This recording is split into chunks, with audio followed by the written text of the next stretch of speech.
This is our world. A warm, comfortable, familiar place. But walk away from the fire and look up. Our thoughts soon leave home.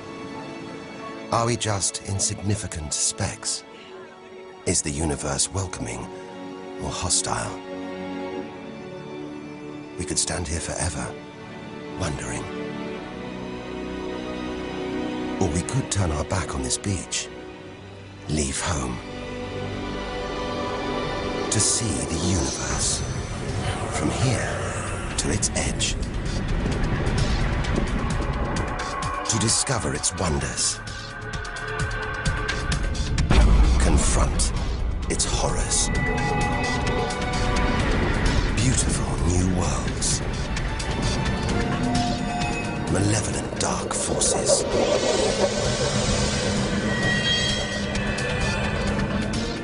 The beginning of time. The end of the world. Would we have the courage to see it through? Or would we run for home? There's only one way to find out.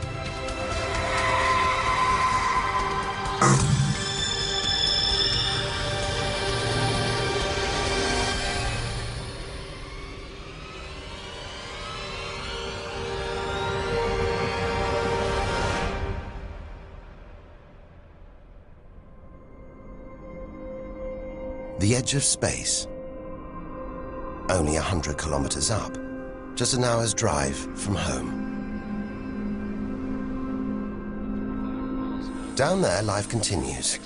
The traffic keeps moving, stocks go on trading, and Star Trek is still showing. Looks favorable enough at this point that the race should go.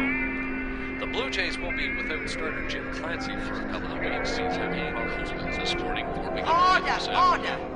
Would the honourable gentleman resume his seat? Mr. Ashdown. But we have to leave all this behind. To dip our toe into the vast, dark ocean beyond.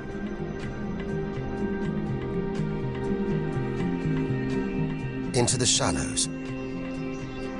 Not too far from home. Onto the moon.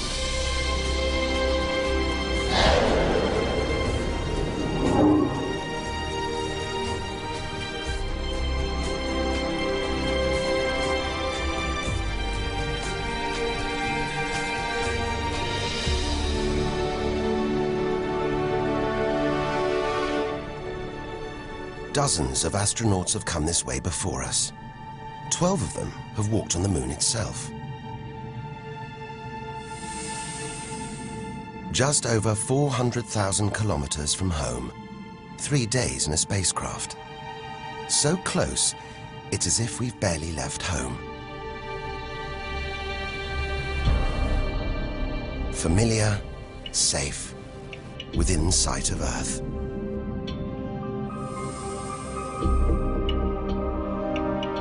It looks like a deserted battlefield, bombarded by millions of meteoroids and asteroids. But it's quieter now. It's obvious there've been no major collisions for millions of years.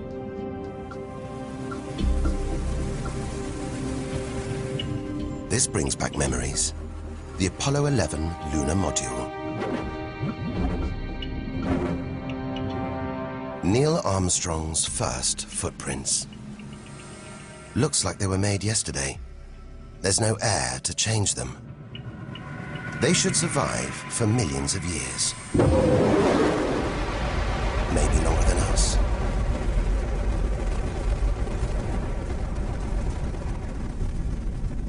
Our time is limited.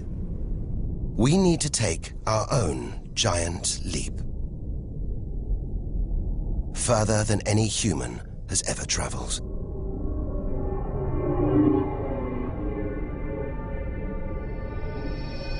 Out of the darkness, a friendly face. The goddess of love. Venus. The morning star. The evening star. Sometimes she welcomes the new day in the east. Others, she says goodnight in the west. The planet's spectacular yellow clouds reflect the sunlight. That's why this is the solar system's brightest planet. A sister to our planet. She's about the same size and gravity as Earth. We should be safe here. But the Venus Express space probe is telling us these dazzling clouds are made of deadly sulfuric acid, that the planet's atmosphere is choked with carbon dioxide. It's ringing alarm bells.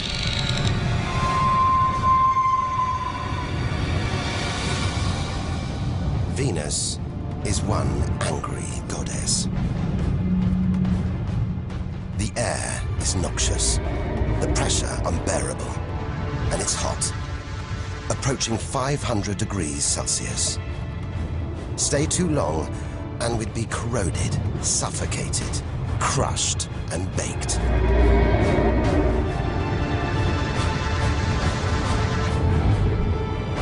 Nothing can survive here.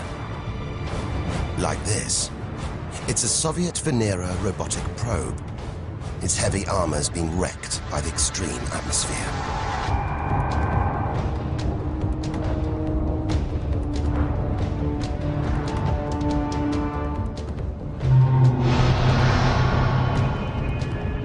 So lovely from Earth, up close, this goddess is hideous.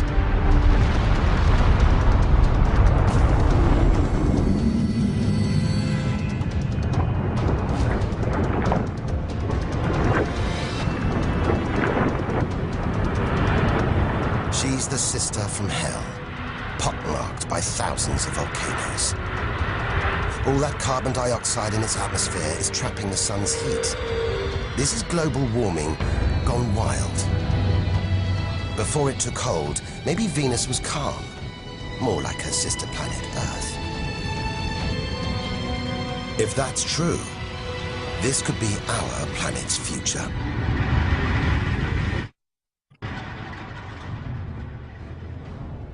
Beginning to think we shouldn't be out here, that we should turn back.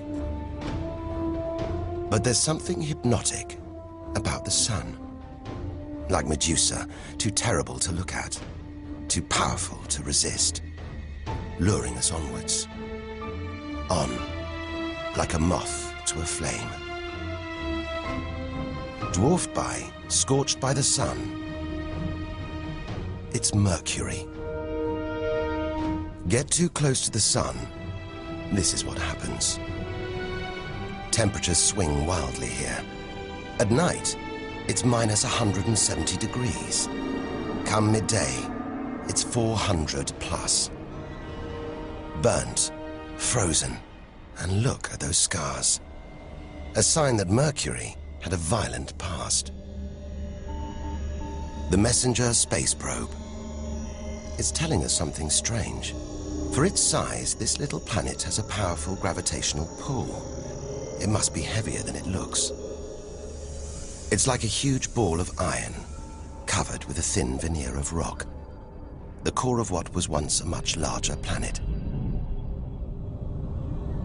Maybe a stray planet slammed into Mercury, blasting away its outer layers in a deadly game of cosmic pinball.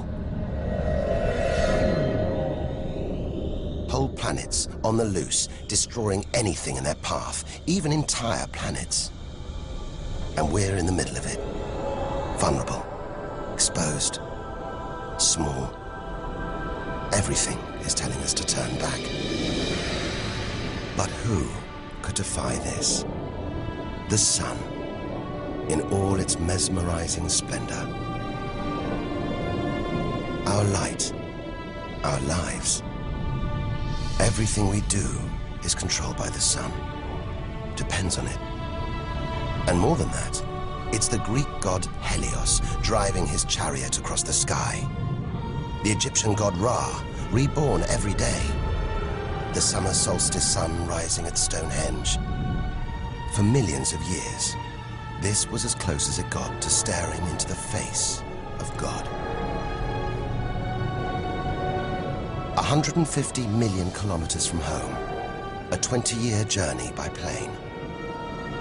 Switch it off, and it's so far away, we wouldn't know about it for a whole 8 minutes. It's so big, you could fit 1 million Earths inside it. So heavy, its gravity controls the entire solar system.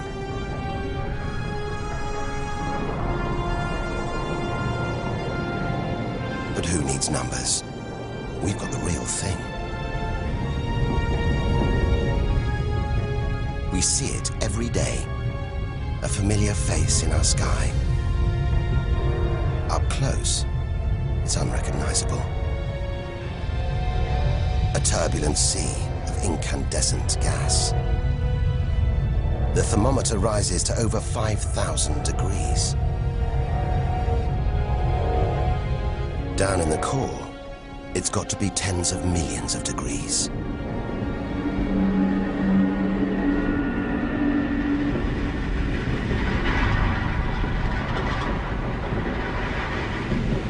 Hot enough to trigger a nuclear reaction, turning millions of tons of matter into energy every second.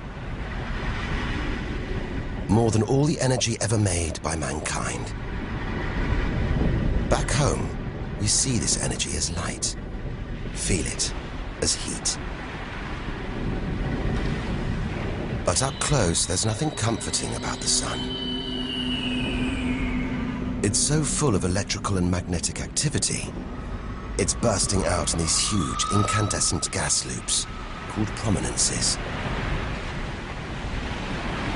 Each one releasing more energy than 10 million volcanoes. You could get the Earth through one of these loops and still have tens of thousands of kilometers to spare.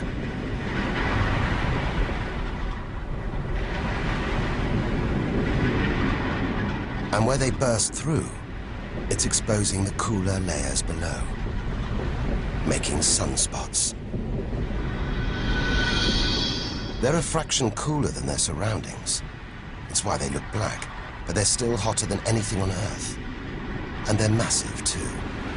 Some of these are at least 50,000 kilometers across. A solar flare. A superheated stream of electrified gas blasting deadly radiation out into space. But one day, all this will stop. The sun's fuel will be spent.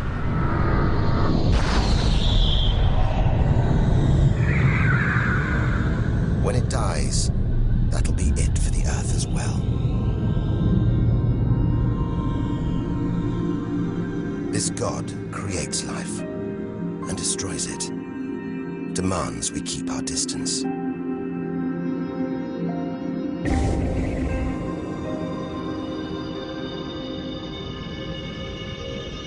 This comet has strayed too close. It's being boiled away by the sun's heat, creating a tail that stretches for millions of kilometers.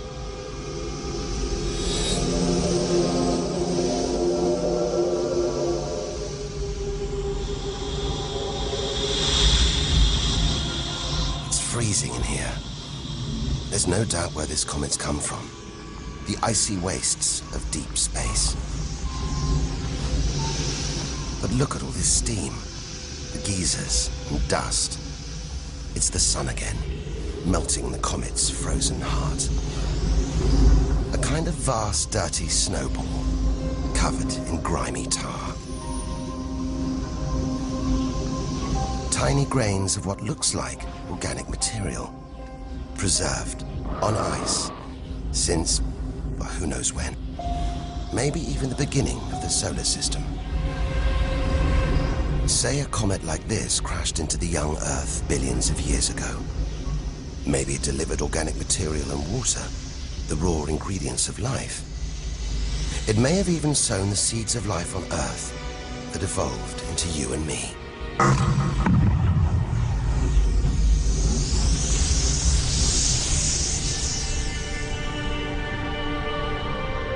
But say it crashed into the Earth now.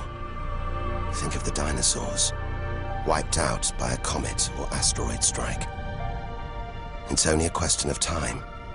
Eventually, one day, unless we can find a way to protect ourselves, we'll go the way of the dinosaurs. The Earth is safe. For now. But if life on Earth was obliterated, we'd be stuck out here, homeless, adrift in a hostile universe. We'd need to find another home. Among the millions, billions of planets, there must be one that's not too hot, not too cold, with air, sunlight, water, where, like Goldilocks, we could comfortably live.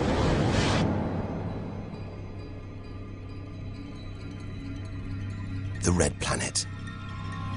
Unmistakably, Mars. For centuries, we've looked to Mars for company, for signs of life.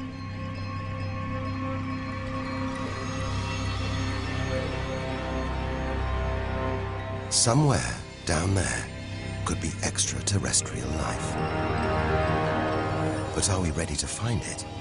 Ready to rewrite the history books, to tear up the science books, to turn our world upside down? What happens next could change everything.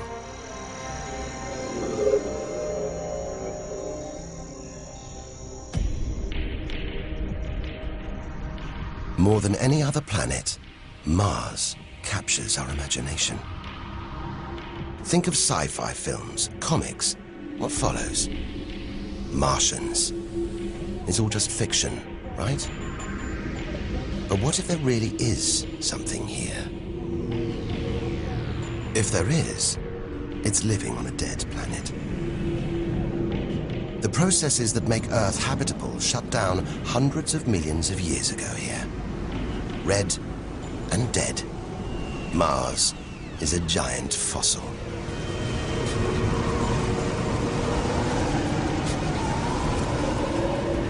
Something's alive. A dust devil. A big one. Bigger than the biggest tornadoes back on Earth. There's wind here. And where there's wind, there's air. Air that could sustain extraterrestrial life. But it's too thin for us to breathe. Full of choking carbon dioxide. There's nothing to protect Mars from the sun's ultraviolet rays. And it's cold. As low as -80 degrees, freezing water in the ground, at the poles, and even in the atmosphere, as snow.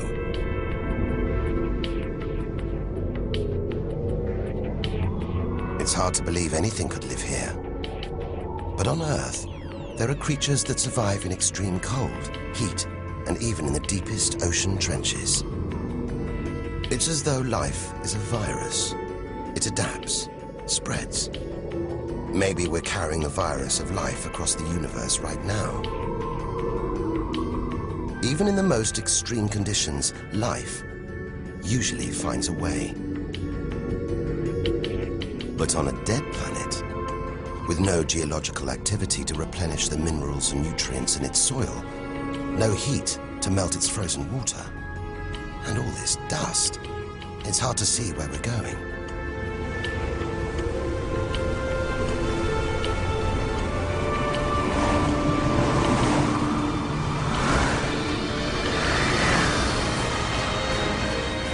But we can't miss this. Olympus Mons, a vast, ancient volcano. 3 times higher than Everest. So wide, it would stretch almost all the way across Spain. Since its discovery in the 1970s, it's been declared extinct.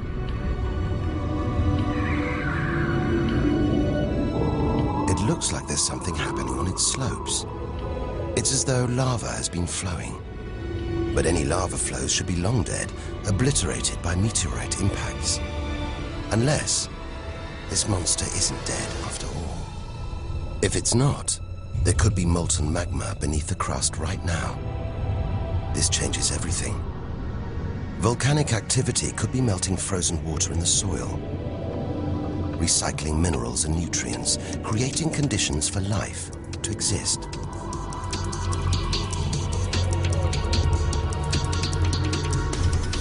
This makes the Grand Canyon look like a crack in the pavement. It goes on and on. So far, it would stretch all the way across North America. But look, signs of activity, erosion, and what looks like dried up riverbeds on the canyon floor. Maybe volcanic activity melted ice in the soil, sending water flowing through this vast canyon. Activity that we now know could still be melting ice, creating water. And where there's water, there could be life. If we can find running water, there's a chance we could find living creatures. Trundling across this desolate landscape, the NASA rover Opportunity. It's finding evidence that these barren plains were once ancient lakes or oceans that could have harbored life.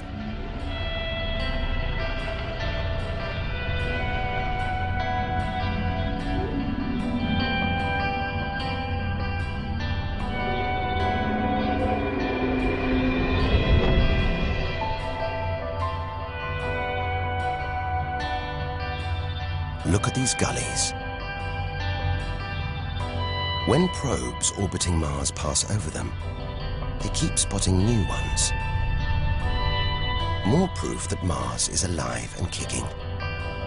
That there may be water flowing beneath the surface, creating these gullies.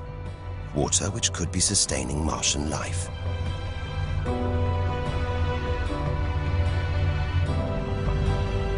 Now all we have to do is find it. Unless we've already found it. Not on Mars, but on Earth. There's one theory that has life starting here before moving to Earth. The idea is that an asteroid impact blasted fragments of Mars, complete with tiny microbes, out into space and onto the young Earth, where they sowed the seeds of life itself. No wonder we find Mars fascinating. It could be our ancestral home. If it's true, it means we're all Martians. The Mars we thought we knew is gone, replaced by this new, active, changing planet. And if we don't know Mars, possibly the solar system's most studied planet, what else don't we know? There must be other secrets out there, waiting to be discovered.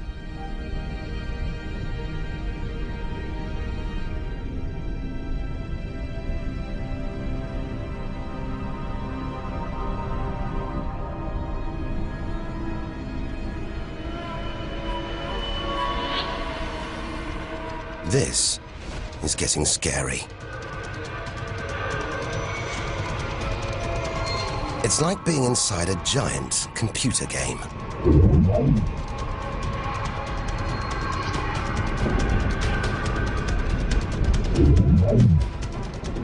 But these are all too real.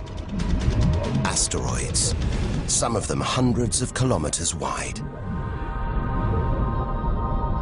This one must be about 30 kilometers long. And look, perched on it, a space probe. Can't have been easy parking on an asteroid traveling at 80,000 kilometers an hour. It's a lot of effort to investigate some rubble. Rubble that regularly collides, breaking up and raining down on Earth as meteorites. Magical tokens, supernatural omens, and more than that. Turns out it was rubble like this that came together to make the planets, including our own.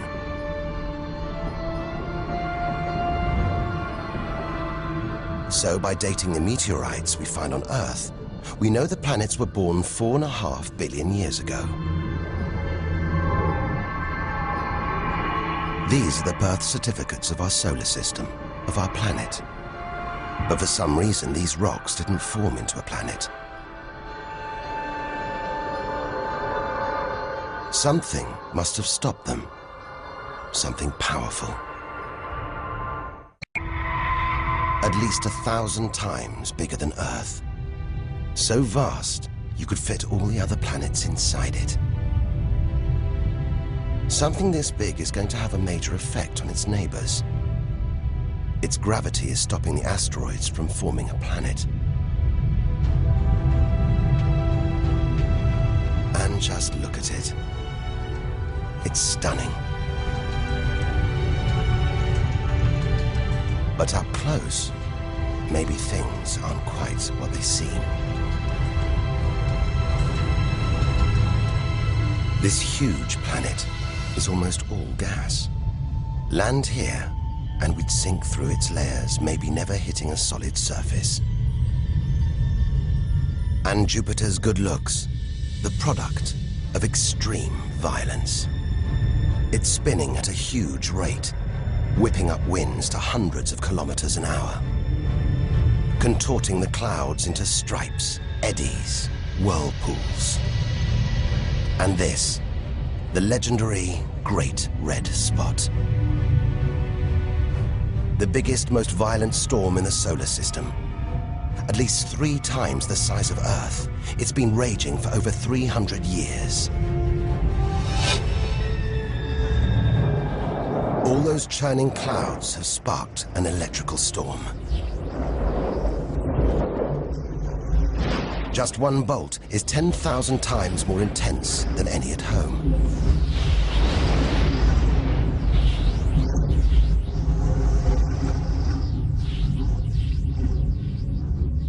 It seems the best place, the safest place to see Jupiter is from a distance.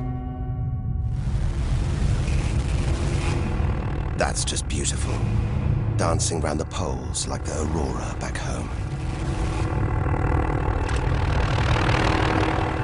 But the Geiger counter is going wild.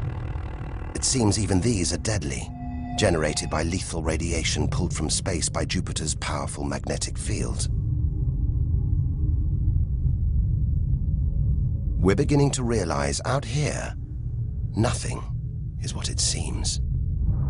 The universe is full of contradictions, deceptions, traps. Right now, we need a safe haven, somewhere to find our feet, catch our breath. Maybe this, the multicolored moon Io, is it?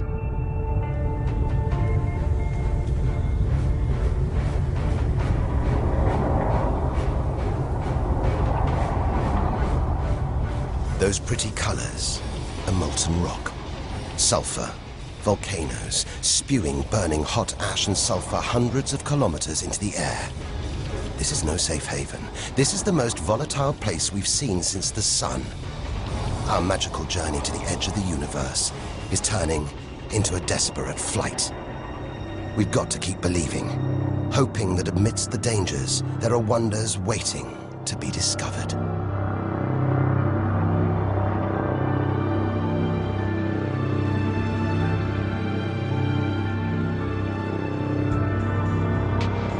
$650 million kilometers from home. What a weird-looking place. And yet it looks strangely familiar.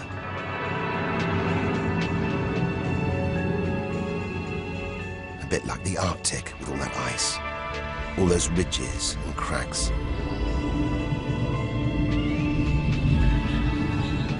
This is Europa, and maybe, like the Arctic, this ice is floating on water, liquid water.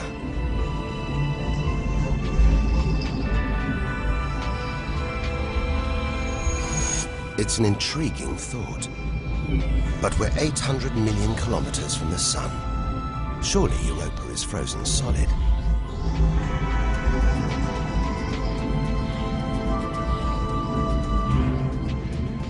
Unless Jupiter's gravity is creating friction deep inside, stopping Europa from freezing solid, allowing life to develop in the waters beneath its frozen crust.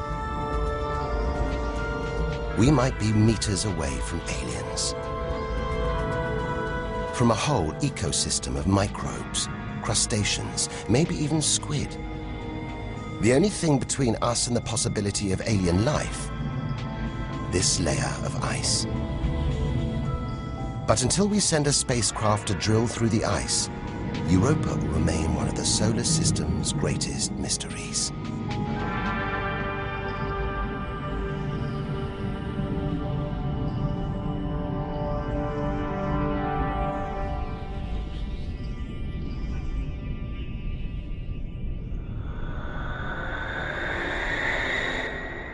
It's captivated our imaginations, haunted our dreams.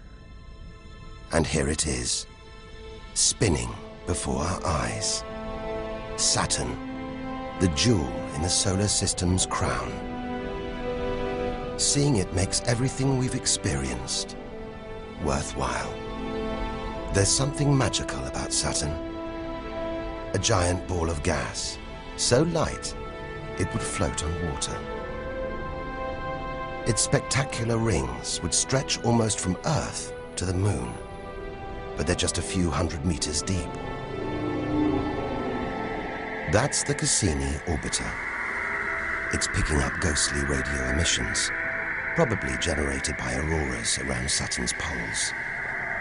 This is the real music of the spheres. And Cassini is telling us these rings are probably all that's left of a moon shattered by Saturn's gravitational pull. Incomparable beauty from total destruction.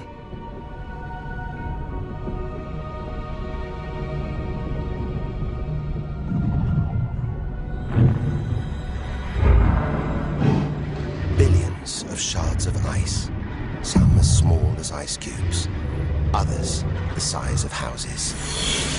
They collide, break apart, reassemble.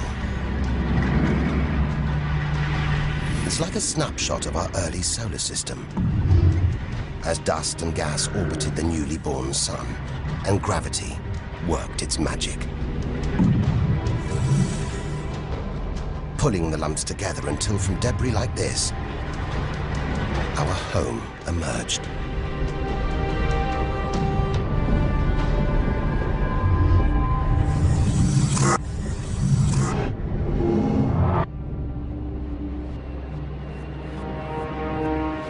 We could stay here forever, gazing at Saturn's seductive allure. But we have to drag ourselves away. We've got so much further to go, so much more to learn. Which isn't easy when the largest object in sight is this moon, wrapped in thick clouds. Titan.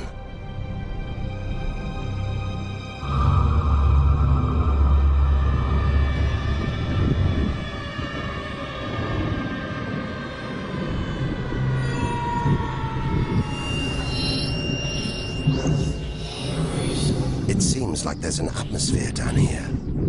There's wind, rain, even seasons. And look at these rivers, lakes and oceans. It's the most similar place to Earth we've seen so far. Maybe it was worth tearing ourselves away from Saturn after all. Except that's not water. That's liquid natural gas. There must be hundreds of times more natural gas here than all the Earth's oil and gas reserves. If we could get it home, it could power our cities, fuel our cars for thousands of years. Or maybe, one day, we could use it here to fuel a colony. Assuming there isn't life on Titan already. The Huygens space probe, dropped onto Titan's surface from Cassini, is here to find out. It's telling us there are organic materials in the soil, but it's so cold, minus 180 degrees. There's no way these could come together to form life. Unless Titan warms up. The sun is predicted to get hotter.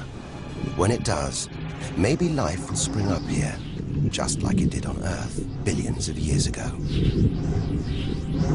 As the Earth gets too hot for us, maybe we'll move to Titan. One day we might call this distant place home.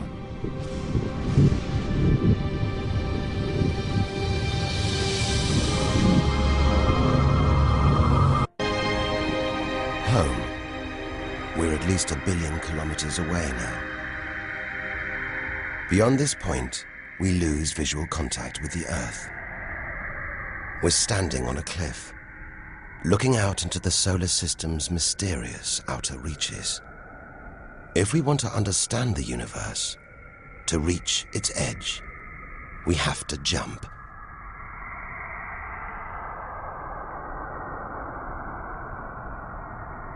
Unseen from Earth, unknown for most of history, we're in the solar system's outer reaches. It's like diving down into the deep ocean.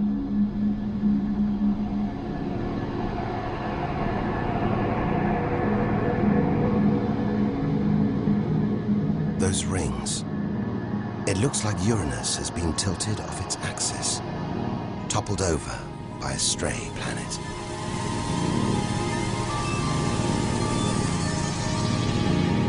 It's eerie out here. Already beginning to feel small, lonely. Maybe this is how we'll feel, what we'll find at the edge of the universe. But we've barely left the shore. Shrink the Earth down to the size of a pea. We've traveled less than 2 kilometers. But to reach the edge of the solar system, we've got to travel another 20,000 kilometers. Out of the deep, another strange beast. The god of the sea, Neptune. This giant is swathed in methane gas. And look, a storm the size of Earth, whipped up by savage 1,500-kilometer-an-hour winds. Back home, it's the sun that drives the wind, but Neptune's too far away. Something else must be creating these ferocious winds, but nobody knows what. Our solar system is huge. It's alarming how little we really know about it.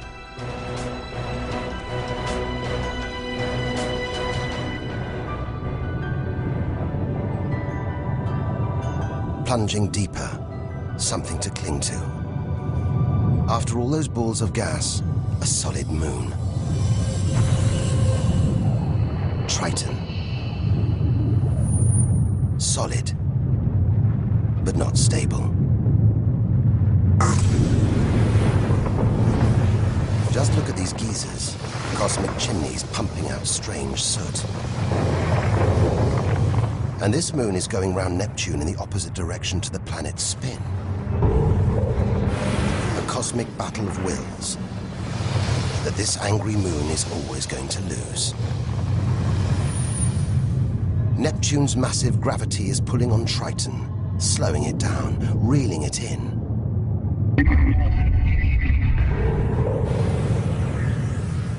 One day, it'll be ripped apart by Neptune. And that's it. No more moons, no more planets to see in our solar system. It's getting colder. We're getting further from the sun, slipping from the grip of its gravitational tentacles. But look at all this. It's not a void. It's teeming with frozen rocks, icy spheres, like Pluto. Until recently, it seemed Pluto was alone. Beyond it, nothing. We were wrong. More frozen worlds. Discoveries so new, nobody can agree what to call them. Plutinos, ice dwarfs, cubanos. Whatever the name, the implications are the same. Our solar system isn't the neat model we thought it was. Over 13 billion kilometers from home, the most distant thing ever seen to orbit the sun, another small, icy world called Sedna. discovered in 2003. Its orbit takes 10,000 years and sends it 130 billion kilometers from the Sun.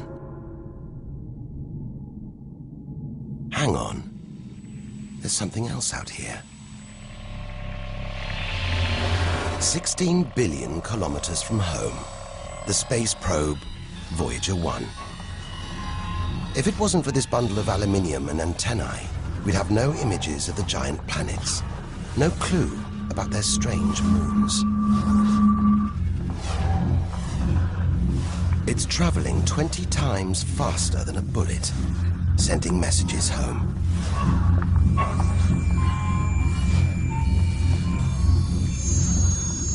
And look, on its side, that gold panel, a kind of intergalactic message in a bottle. There's a greeting recorded in different languages. Hola y bienvenidos a todos. And a map showing how to find our solar system. But if you're in the jungle, is it wise to call out? Anyone, anything could hear our call, find out where we live, and come knocking, friendly or not. A cloud of cosmic icebergs stretching for what seems like forever. They look like the comet we saw earlier. Maybe it started life out here, until something dislodged it, sending it towards the sun, just like the comets that may have planted life on Earth billions of years ago. And seeing all this ice, maybe they carried water to Earth too. It's an astonishing thought. The water in the oceans, in your coffee, even in your body, all from this distant celestial ice machine.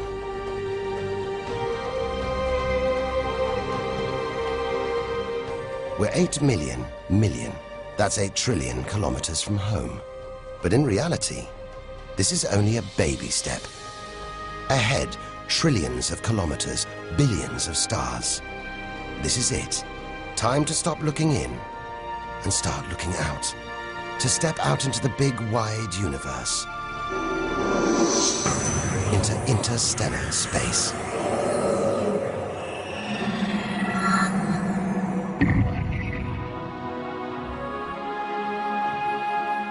Interstellar space. Far beyond our solar system. What a view.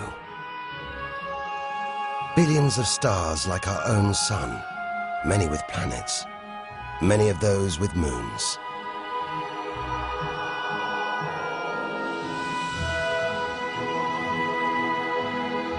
It's hard to know which way to go. There are infinite possibilities in every direction. Whichever way, we're going to need a serious burst of acceleration.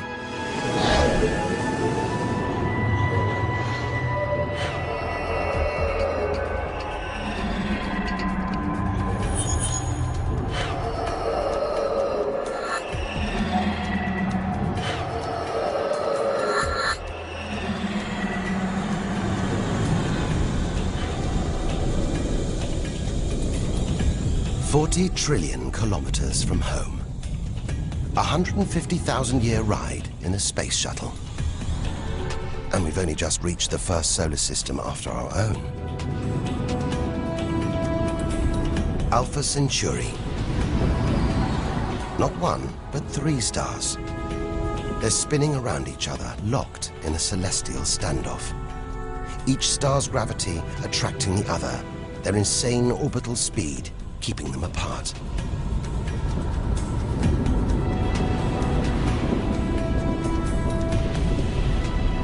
Get between them, and we could be flung into the face of one of these stars. Vaporized, trillions of kilometers from home. So far, the kilometers are becoming meaningless. We're going to have to talk in light years.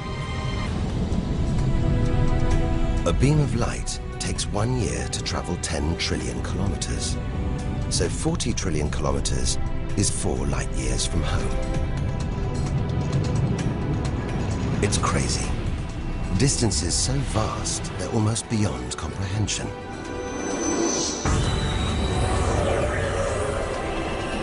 And exciting. Who knows what strange worlds lie ahead?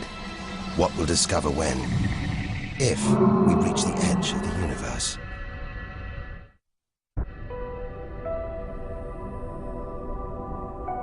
"10 light years from Earth, the star Epsilon Eridani.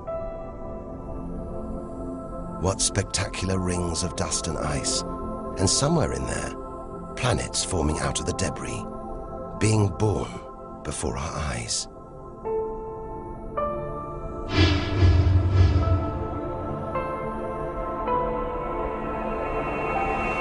Asteroids and comets everywhere.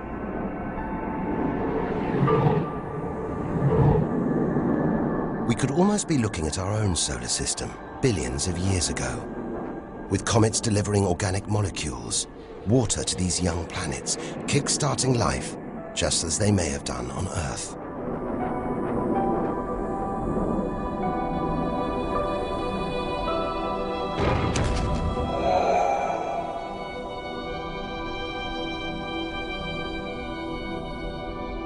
At the center of all this action, a star smaller than our sun. It's still in its infancy. Any life in this solar system would be primitive at best.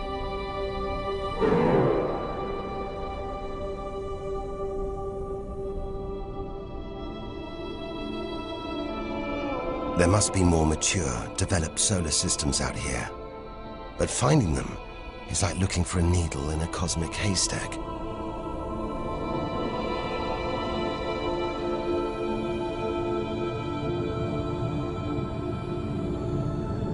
"20 light years from Earth. Star Gliese 581.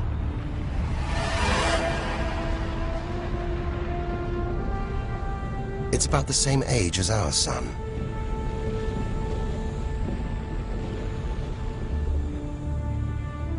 And orbiting it, this planet. It's just the right distance from its sun. Any closer and water would boil away. Any further and it would freeze. Ideal conditions for life to have evolved.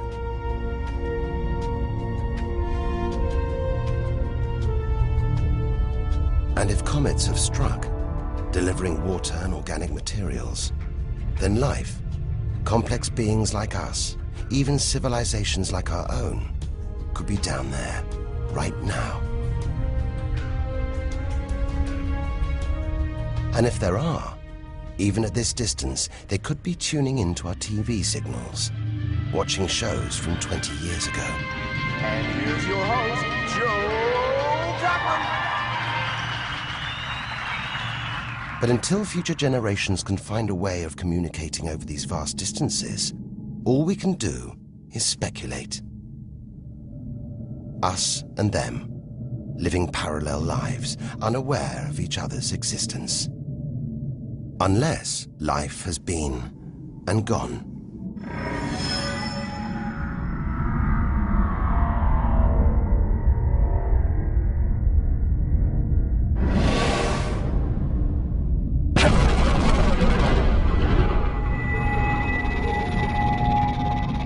That's the problem with comets. They're creators and destroyers. As the dinosaurs found out the hard way 65 million years ago. This is the needle in the cosmic haystack, the closest we've come to a habitable solar system like our own. But it's a chance encounter. There could be hundreds, millions more solar systems like this out here.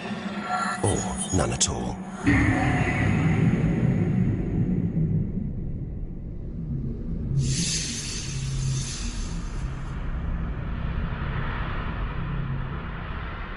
This is vast.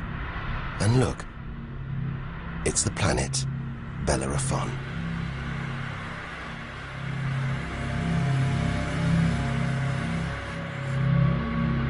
So close to its own sun, it's a miracle it was discovered at all. Problem is, from Earth, we can't see planets this far out. They're obscured by the brilliance of their neighboring stars. But the planets have a minute gravitational pull on those stars. Measure these tiny movements trillions of kilometers away, and we can prove they exist. That's how we tracked down Bellerophon in the 1990s, opening the floodgates to the discovery of hundreds of other distant planets. 65 light years from Earth. Tune in on this bright star, and you'd pick up TV signals from Hitler's Berlin Olympics. Verkünde die Spiele von Berlin zur Feier der 11. Olympiade neuer Zeitrechnung als eröffnet.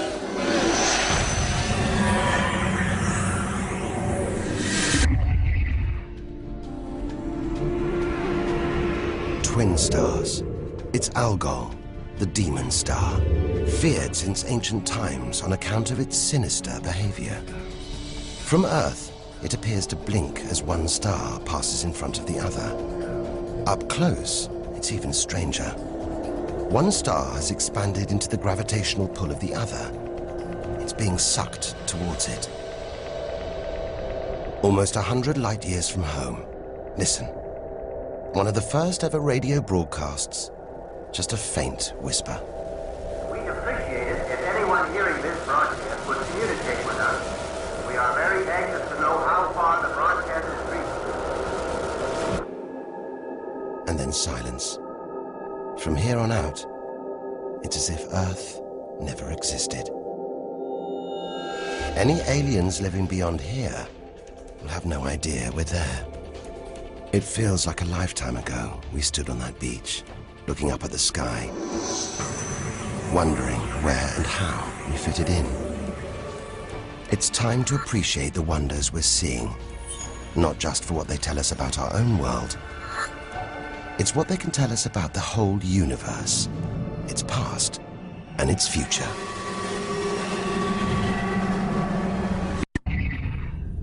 Deep inside our galaxy, the Milky Way, a vast celestial library, each star a book with a story to tell. It's all here, waiting for us to lift the cover. The Seven Sisters, daughters of the ancient Greek god Atlas, transformed into stars to comfort their father as he held the heavens on his shoulders.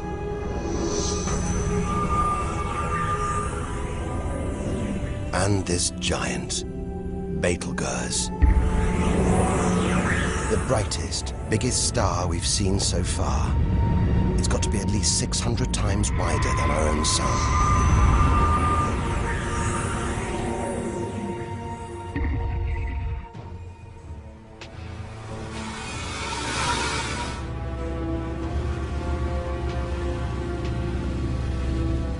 But this, it's not a star.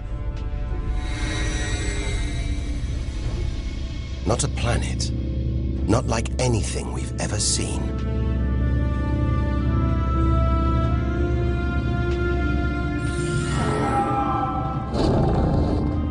A ghostly spectre, more than 1,300 light years from Earth.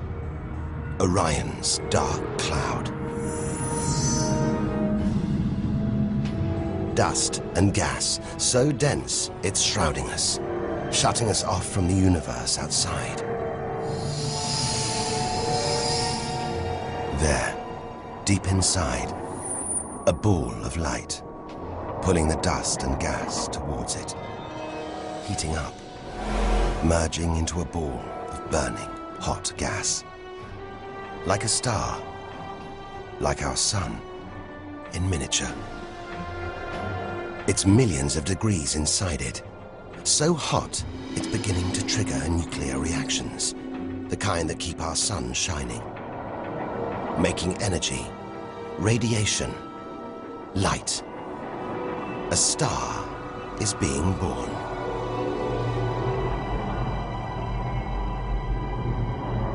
Or rather, stars.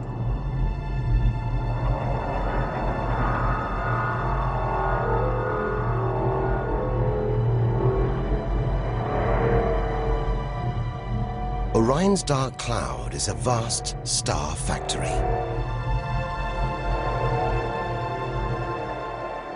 We're witnessing the birth of the future universe.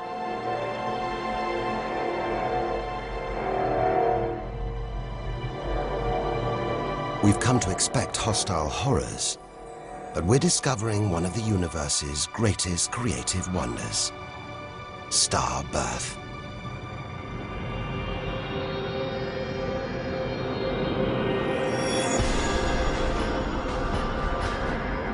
Perhaps we spoke too soon.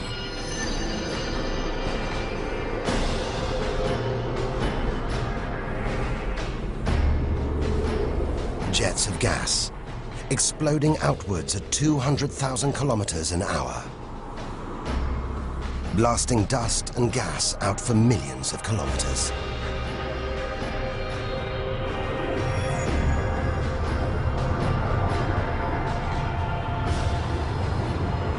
It's unbelievably violent, but look at the results. It's beyond words. Nebula. Vast glowing clouds of gas hanging in space. With no wind out here, they'll take thousands of years to disperse. They seem to be forming a vast stellar sculpture. It makes you realize nature is more than a scientist, an engineer. It's an artist on the grandest of scales. We've seen some strange sights, but this is a masterpiece. A giant horse's head rearing up in space. Stars are born, grow up, and then what? Do they die? Do they slip quietly into the night, or go out with a bang?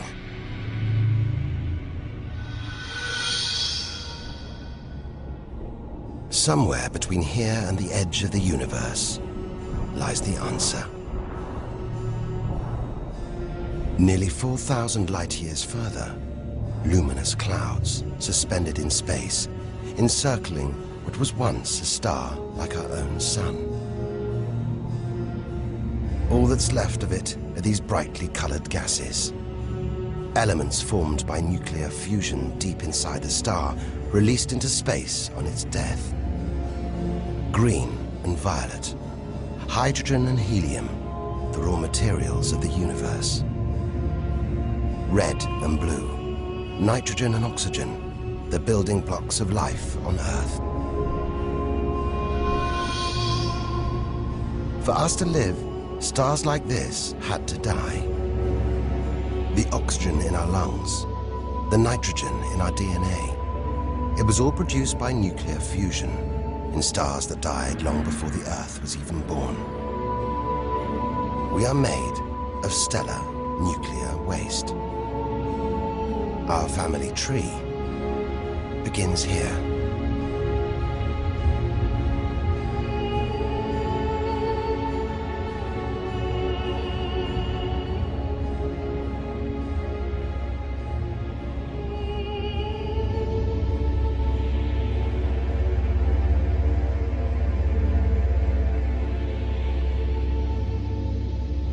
At its heart, the ghost of a star. It's a white dwarf. White, hot, small, but unbelievably dense. In the star's dying moments, its atoms fused and squeezed together, making it so dense that just a teaspoon of this white dwarf would weigh 1 ton.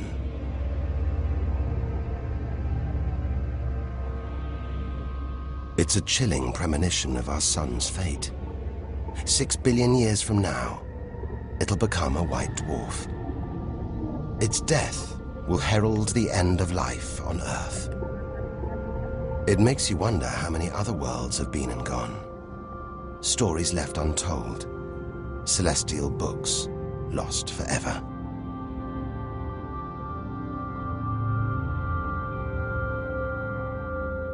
But the greatest story of them all is still to be told. we must go back through time to the very first chapter to tell the story of how the universe began.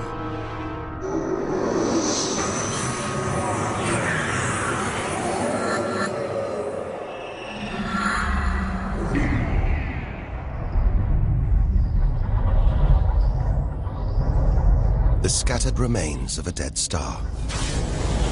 A nebula, the Crab Nebula. We're 6,000 light years from home, deep inside a stellar graveyard. We've learned so much, seen things we'd never have believed possible. Now, sights like this, wonders once beyond imagination, we take in our stride. We're ready. Ready to face whatever lies ahead. Determined to reach the edge of the universe. It looks dead, but maybe this is just the calm after the storm. After a massive explosion. Powerful enough to turn a huge star into a cloud of dust and gas. A supernova.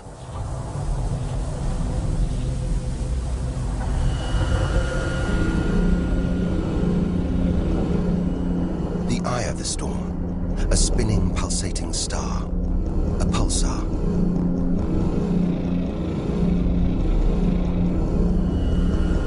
Gravity must have squeezed the giant star's core down to this. It's just 20 kilometers across, unimaginably dense. One pinhead of this would weigh hundreds, maybe millions of tons. As it shrank, like a figure skater spinning on the spot, arms outstretched, then pulling them in, it began to spin faster. Two beams of light, energy, radiation, spinning 30 times a second, powering the huge cloud of dust and gas. There's so much radiation here, more even than on the sun.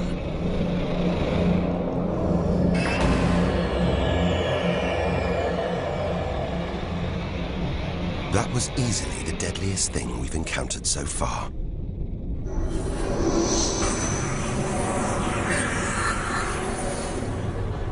Once, it would have terrified us. But now we realize that without the dangers, there'd be no wonders. Without the nightmares, there'd be no dreams.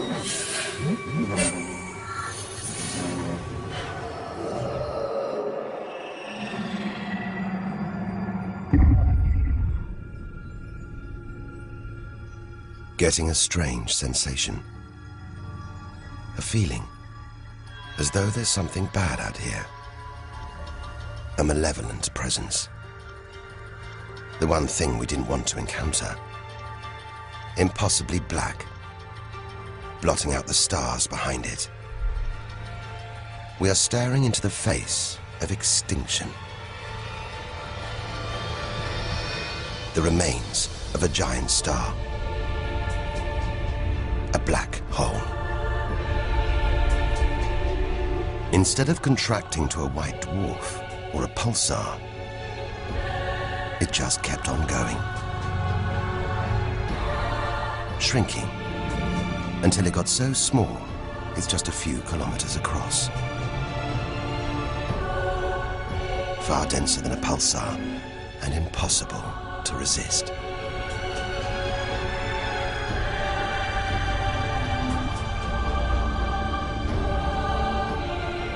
Stray too close, and there's no turning back.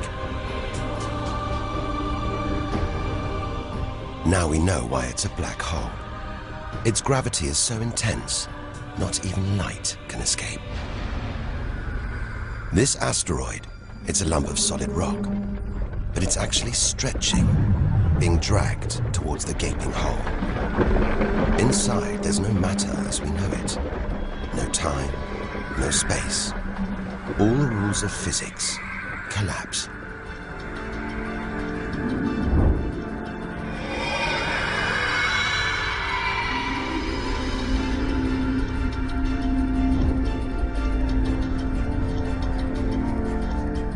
The asteroid is gone. Truth is, nobody really knows where. We're looking at the limit of human understanding. There could be millions of black holes creeping around our galaxy. More perhaps than all the stars in the sky. But we wouldn't see them until it was too late.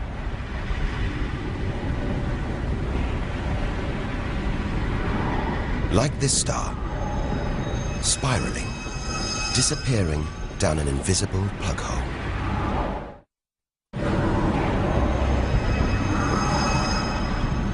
Who's to say we don't live inside a vast black hole?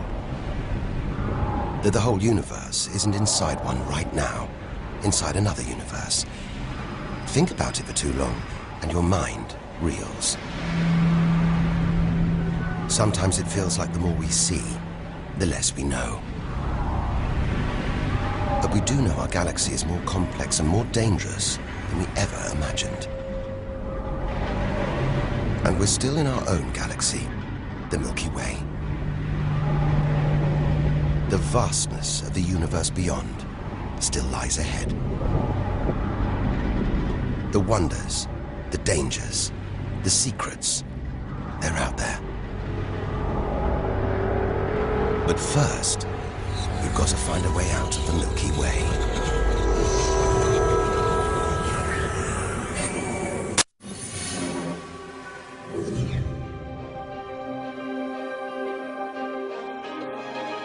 Seven 7,000 light years from home, still deep inside our own galaxy.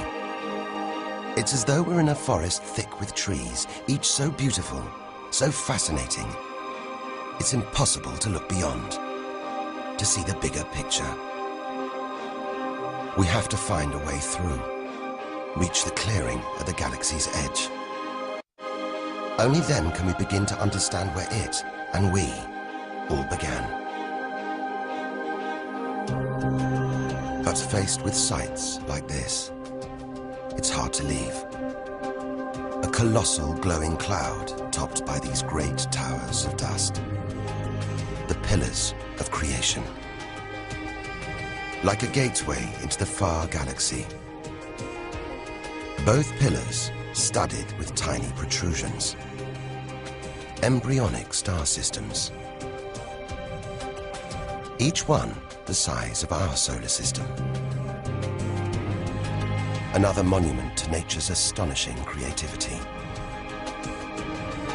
We have to ignore its captivating beauty, its siren song, tear ourselves away in order to carry onwards towards the edge of the galaxy.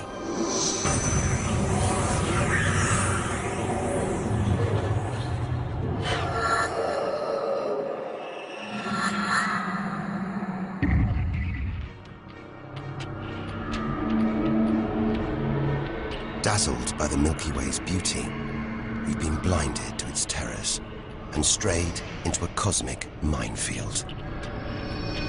Like an explosion in slow motion, giant clouds of gas are bursting out of this star. A massive star, millions of times brighter than our sun. It's going into meltdown.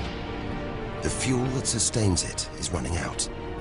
The nuclear reactions that power it winding down. We're watching its death throes. Eventually, the core will implode. The result, a new black hole.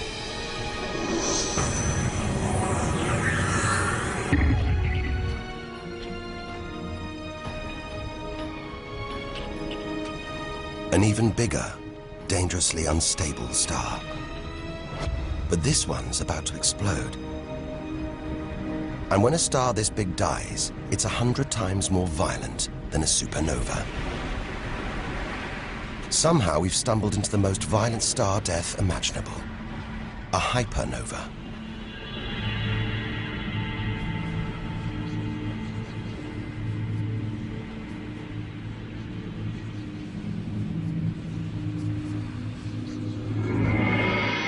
The core's collapsed. It's becoming a black hole.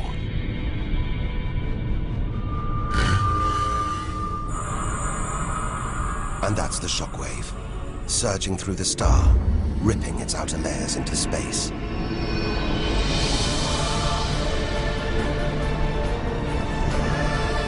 There's lethal radiation everywhere, enough to have a catastrophic effect on any planet unlucky enough to be nearby.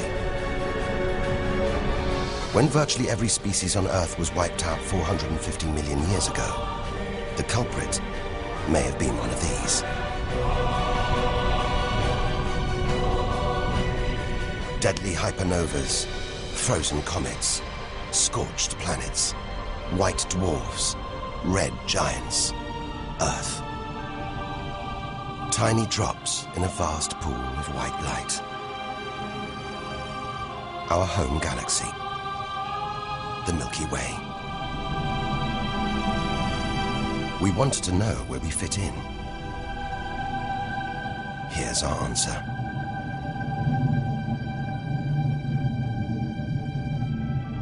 Civilizations, past and present. Everyone that's ever lived.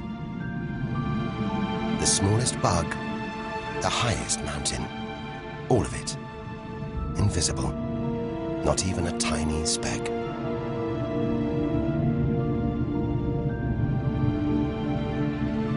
Our home is a minor planet of an insignificant star. If it disappeared right now, who or what would even notice? And yet, so far we found nowhere else we would rather live. Nowhere we could live. It's only now, far from home, that we're beginning to truly appreciate it.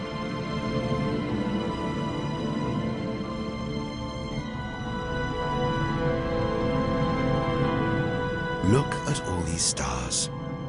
Hundreds of thousands of them. Surely one of these, more than one, must be capable of supporting life.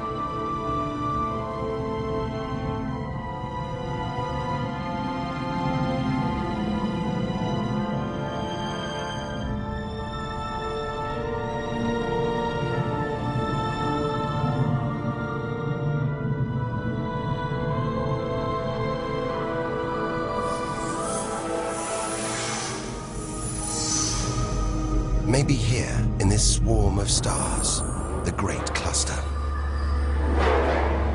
Back in the 1970s, astronomers sent a message in this direction, detailing the structure of our DNA and our solar system's location. But it's so far from home, the message won't arrive for at least another 25,000 years. We haven't found alien life yet. But neither have we found any reason to believe it isn't out here, somewhere. There's an equation, devised to estimate the number of other advanced civilizations. Crunch the numbers, and the result is shocking. There could be millions of civilizations, just in our own galaxy.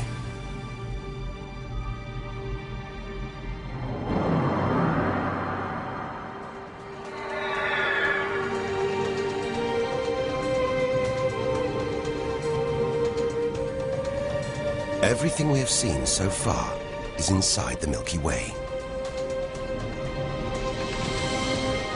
Now here's our chance to see other galaxies, to glimpse the even bigger picture, and perhaps to answer the ultimate question: where does all this come from? We are now ready to leave our solar system, our galaxy, and enter intergalactic space.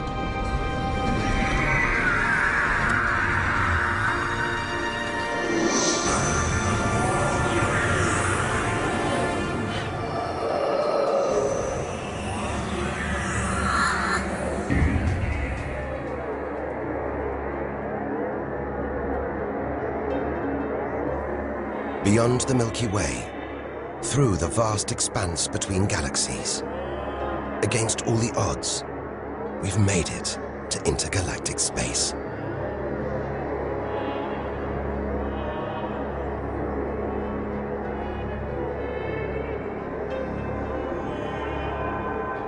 Out here, there's no horizon in sight.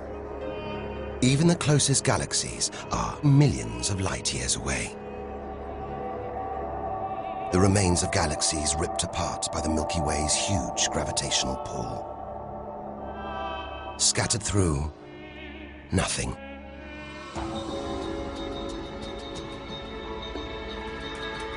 This is as close as the universe gets to a perfect vacuum. But even this isn't totally empty. There are thin wisps of gas, fine traces of dust, and something else. Dark matter. So mysterious we can't see it, feel it, taste it, touch it, or even measure it. Yet so common, it could make up over 90% of all the matter in the universe. If dark matter does exist, it means there's no such thing as empty space. Even out here, we're surrounded by matter. We only know it exists because of the strange hold it exerts on galaxies, like this one, the Large Magellanic Cloud.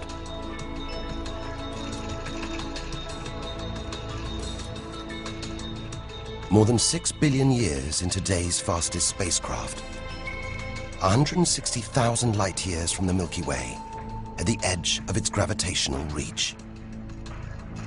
This galaxy should spin off into space, but something is holding it here. Something invisible, powerful, dark matter. Stars, clusters of stars, nebulae. It's a vast astronomical treasure house.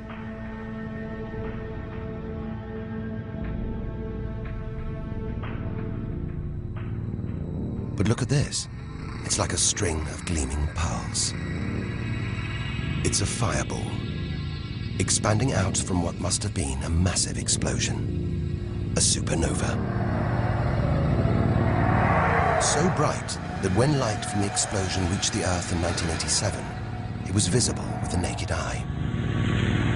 And so violent, it triggered a string of nuclear reactions, forcing atoms together, creating new elements. Gold, silver, platinum, blasting them out into space.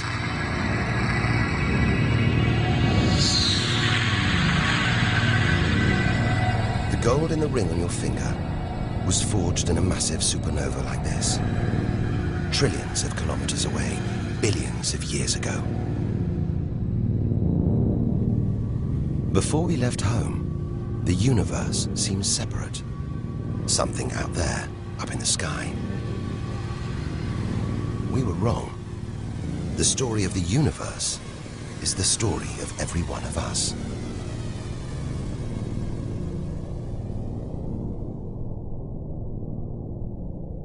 It's comforting to remember as we venture through this abyss. Further and further. Faster and faster.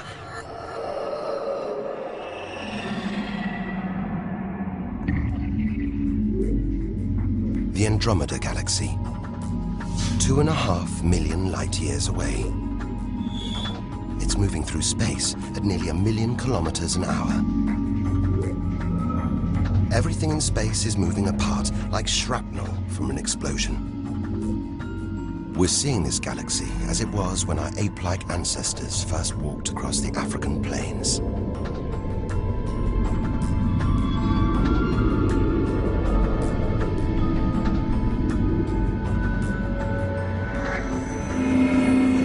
We go further through space and further back in time. This doesn't look right. A whole galaxy exploding. The only thing large enough to cause an explosion on this scale has to be another galaxy. It looks like the end of the world. But we've seen enough to know things are never that simple. This galaxy won't die. It'll be reborn. A new shape, perhaps even new stars. As dust and gas collide, creating friction, shockwaves, triggering the birth of stars.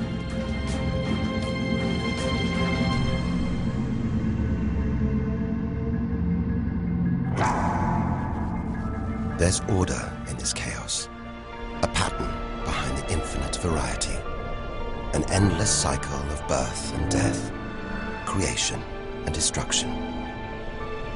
It's a pattern woven through the vast fabric of space that binds each of these galaxies.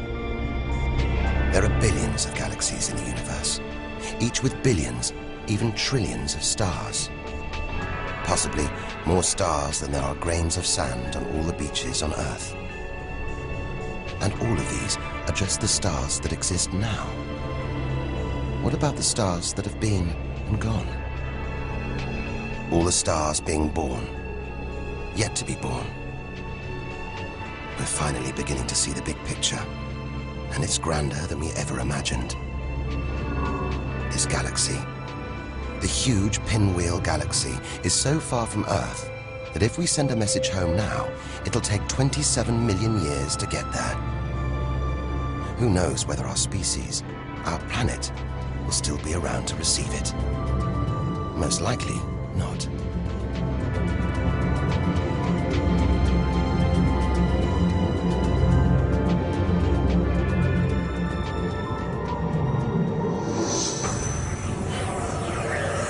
We travel on, back through time.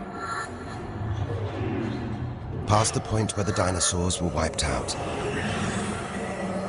Past the moment where the first creatures clambered onto land.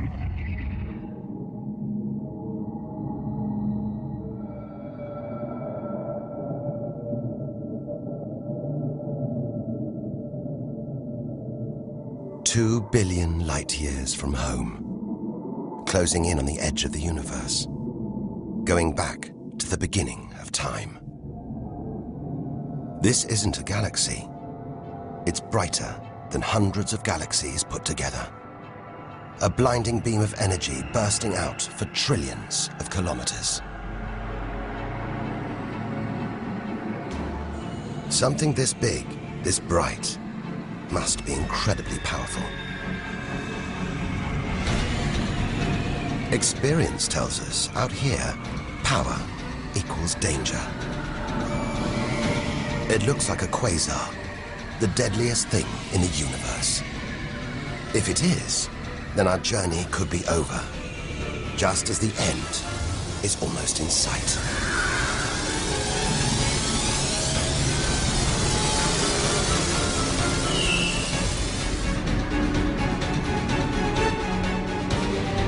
The deadliest, most powerful thing in the universe.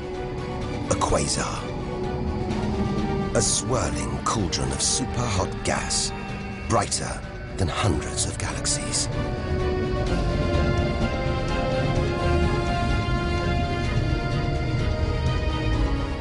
The source of this awesome power lies deep inside the heart of the beast. A heart of darkness. A supermassive black hole, as heavy as 1 billion suns.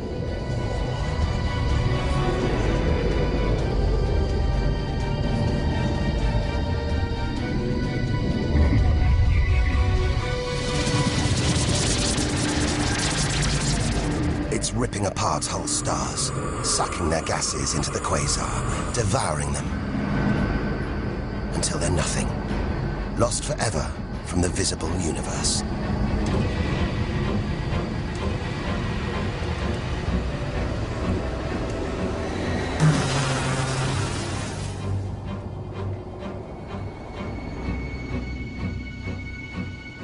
We've seen the worst the universe can throw at us, the most powerful and destructive forces the universe produces. Now it's on to the very edge of the universe. It's almost within reach.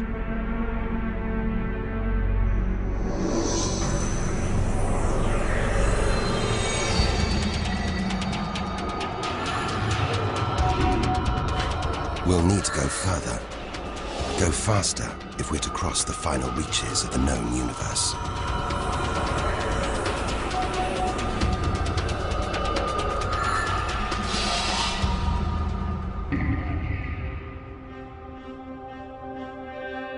Eight billion light years from home. More galaxies. But these look different. Ragged, small, close together. We're so far back in time, we're seeing these galaxies as they were before the Earth was even born.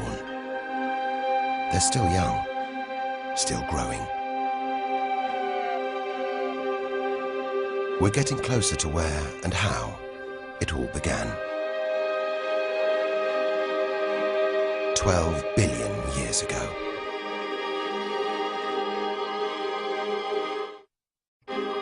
Look at the galaxies now. They're more like primitive plankton floating in a vast, dark ocean.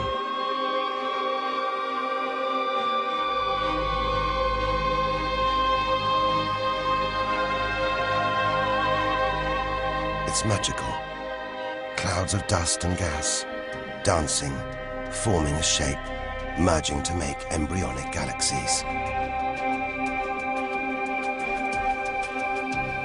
This is how our own galaxy was born.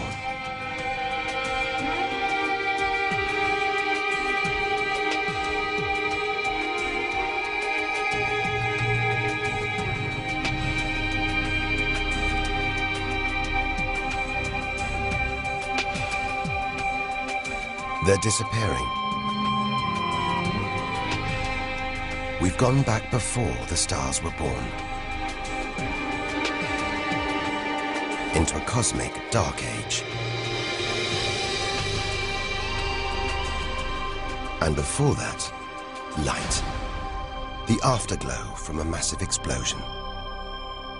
The explosion which created the known universe.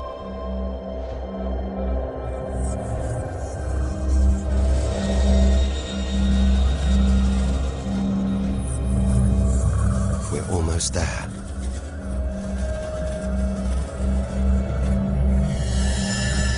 This is it. We've made it.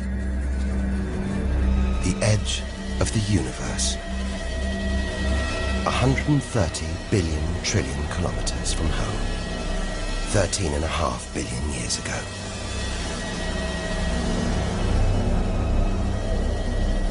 The very instant of the Big Bang. The most violent, most creative moment in history. Everything that's ever happened follows from this moment.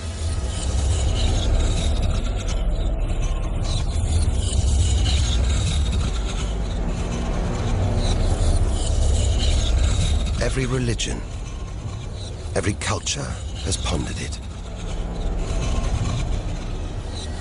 But we still don't know what sparked this act of creation, or why.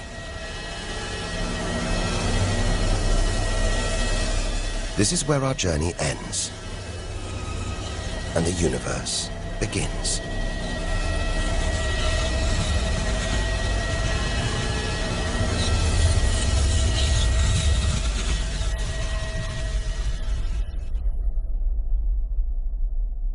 An infinitely hot, small, dense point erupts.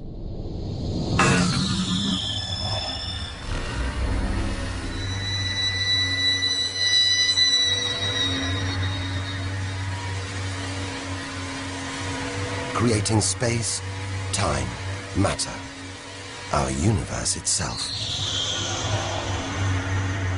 First, it's the size of a subatomic particle. The tiniest fraction of a second later, it's big enough to hold in the palm of your hand. Moments later, it's the size of the Earth.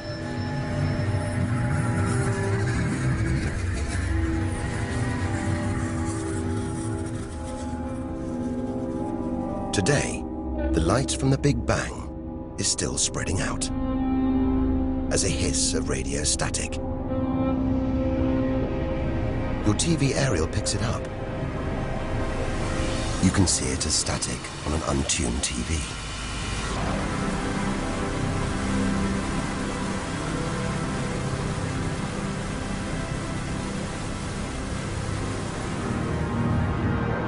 We go on, forwards through time, riding the blast wave.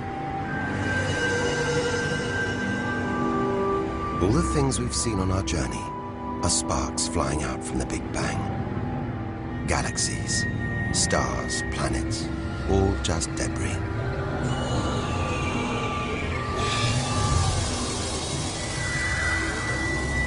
back through our galaxy.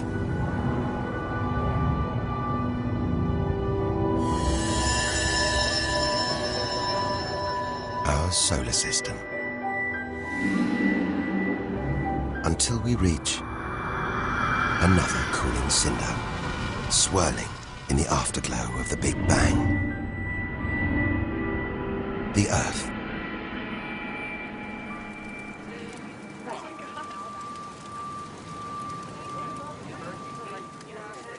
We had to go back to the past to see our future.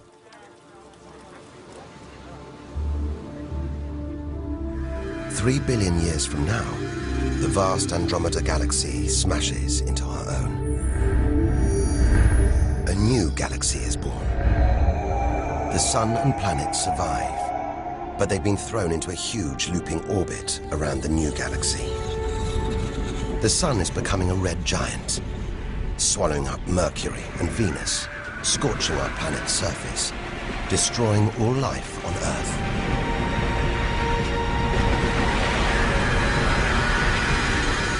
The sun dies, shrinking to a white dwarf.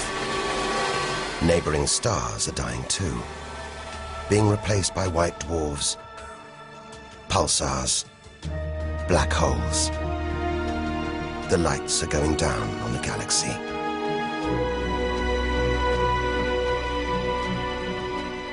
Since the Big Bang, the universe has been fading, dying, not with a bang, but with a long, drawn-out whimper.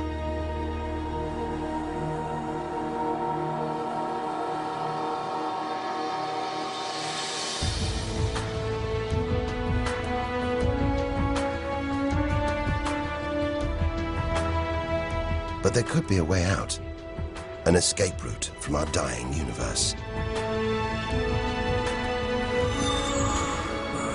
It might be possible for our distant descendants to find a shortcut through space and time, a wormhole. If there are other universes, it could take our descendants from our doomed universe into a parallel one, where they could find another Earth, still in the prime of life. If they're lucky enough, they will live on in a new universe. A new home.